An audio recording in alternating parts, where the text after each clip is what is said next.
Ապարը դժվար է եղել, բայց քանի որ եղել է նպատակ, ցանկություն, ես կարողացել եմ անել այն, ինչ արել եմ, բայց հեշտ չի եղել, ինձ չի տրվել, փորձությունների միջով եմ անցել, բայց վերջնական իմ նպատակին հասել եմ։ Որ փորձությունները կառանձնացնեք։ Տարբեր աշխատանքներ եմ կատարել, մատուցող,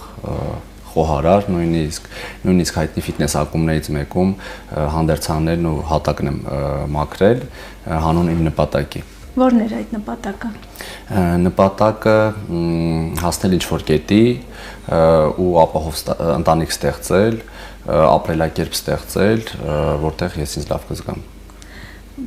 Քո նախորդ հարցազրույցներից մեկում դու խոսում էիր նույնիսկ օծանելիքների մասին, այ որ մարդիկ կարողանում են իրենց թույլ տալ $200-250 օծանելիքներ, ու դու մտածել ես այդ մասին, թե ինքդ երբ կհասնես այդ փուլին, որպեսզի ինքդ քեզ կարողանաս թույլ տալ։ Ամեն դեպքում ֆինանսական ապահովվածությունը բերում է երջանկության, բավարարվածության զգացողություն, թե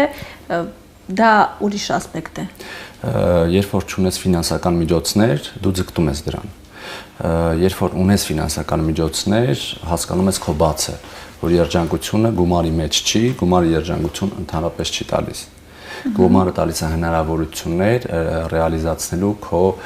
մտքերը, բայց երջանկություն չի տալիս։ Ինչ է երջանկությունը քեզ համար։